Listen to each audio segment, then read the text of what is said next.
Hello there. Let's talk about Denmark. It's a rather lovely little country, nestled comfortably between the North and Baltic Seas.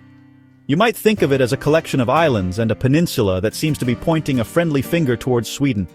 But don't let its modest size fool you. Its history is anything but small. It's a grand, sprawling epic filled with fierce warriors, clever monarchs, and quite a lot of change. This story isn't just about Denmark either. It's about how a small nation of seafarers managed to shape the course of European history, leaving its mark in places you might not expect.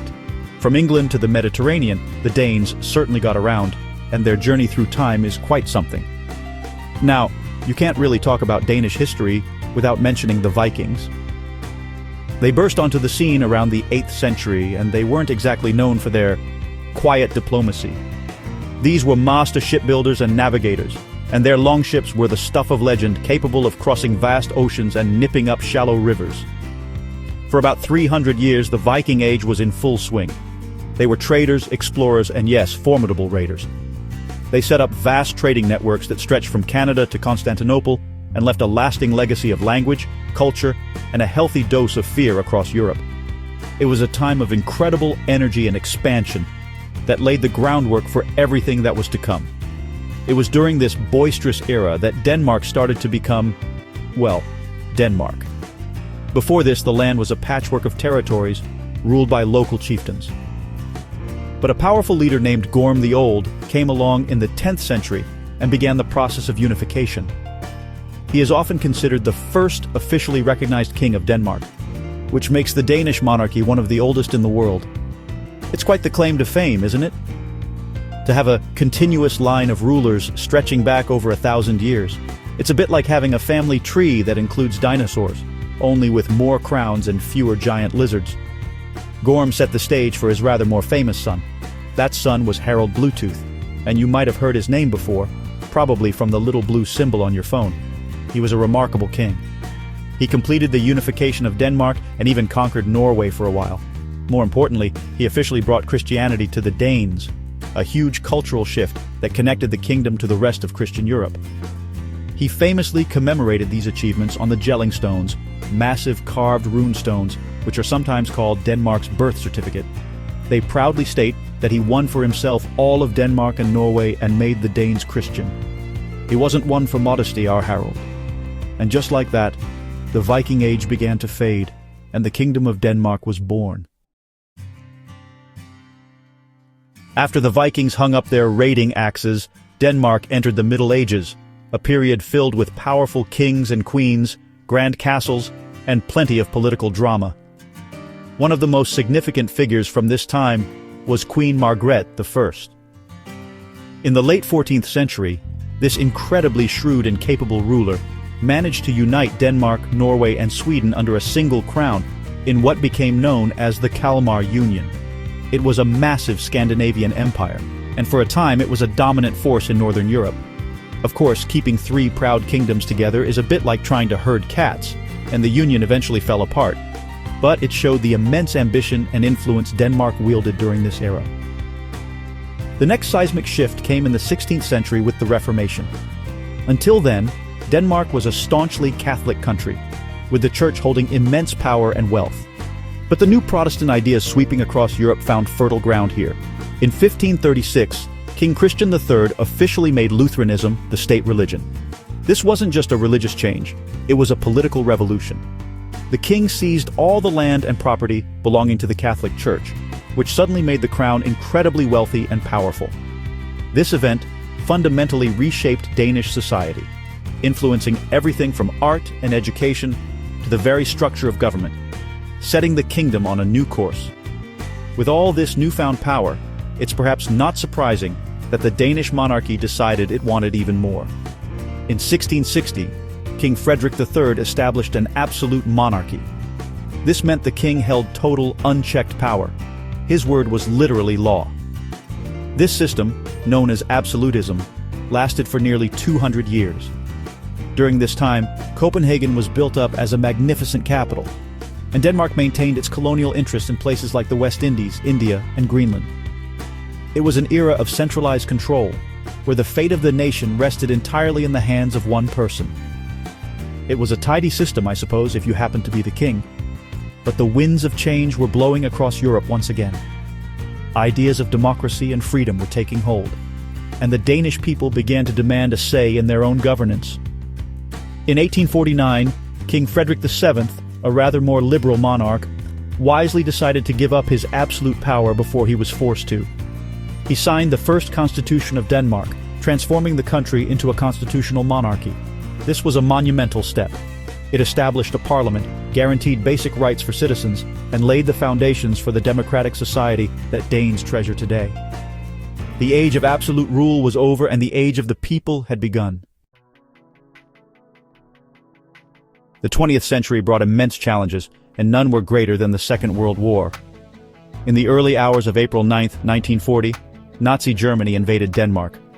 The country was small, and its military was no match for the German war machine, so the government surrendered after only a few hours of fighting to avoid a devastating loss of life. This began a 5-year period of occupation that tested the nation's spirit to its very core. Life under German rule was difficult and fraught with tension. The Danish government tried to cooperate to a degree to protect its people, a policy that remains a subject of much debate and reflection in Denmark even today. Despite the official surrender, the Danish people did not simply accept their fate. A powerful resistance movement grew steadily throughout the occupation. These brave men and women engaged in acts of sabotage, published illegal newspapers, and helped spies and refugees. Their most heroic and famous achievement came in October 1943, when the German occupiers decided to round up and deport Denmark's Jewish population. The resistance movement, with the help of thousands of ordinary citizens, organized a remarkable rescue mission. In a matter of weeks, they managed to smuggle over 7,000 Danish Jews to safety in neutral Sweden by boat. It remains one of the most inspiring acts of collective defiance in the entire war. After the war ended in 1945, Denmark, like the rest of Europe, faced the monumental task of rebuilding. The nation turned its focus towards international cooperation to ensure such a devastating conflict could never happen again. Denmark became a founding member of the United Nations in 1945, and looking for security in a tense Cold War world, joined NATO in 1949. This marked a significant departure from its long-standing policy of neutrality. The country recognized that in a world of superpowers, safety lay in alliances. This decision firmly anchored Denmark within the Western Bloc and shaped its foreign policy for decades to come. The next major step in Denmark's journey was its relationship with the rest of Europe. After much debate, Denmark joined the European Economic Community, the forerunner to the European Union, in 1973. This decision was primarily driven by economic interests, particularly the need to maintain its crucial agricultural trade with the United Kingdom and Germany. However, the Danes have always had a slightly cautious relationship with the EU. They have famously voted to opt out of certain key areas, such as the euro currency. This reflects a desire to be part of the European family while still holding on to a distinct sense of national identity and sovereignty. It's a balancing act they continue to perform. In the decades following the war, Denmark underwent a profound transformation, creating the modern society we recognize today. The cornerstone of this change was the development of the Nordic welfare model. The idea was simple but revolutionary: to create a society with a high degree of social and economic equality. This was achieved through high taxes, which in turn fund a comprehensive social safety net. This includes free education right through university, universal health care, generous unemployment benefits, and subsidized childcare. The goal is to provide security and opportunity for every citizen, from the cradle to the grave, ensuring that everyone has a fair chance to succeed. This commitment to social welfare has had a huge impact on Danish culture and daily life. It has fostered a society built on a very high level of trust in the government, trust in institutions, and trust in one another. This is often cited as a key reason why Denmark consistently ranks as one of the happiest countries in the world. There's a concept central to this called hygge, which doesn't have a direct English translation but is all about a sense of coziness, contentment, and enjoying the simple pleasures of life with friends and family. This focus on well-being and community is a direct result of the security the welfare state provides. Of course, this model is not without its challenges. Maintaining such an extensive welfare system requires one of the highest tax burdens in the world, which is a constant topic of political discussion. In recent decades, Denmark has also had to navigate the complexities of globalization, immigration, and an aging population, all of which put pressure on the welfare state.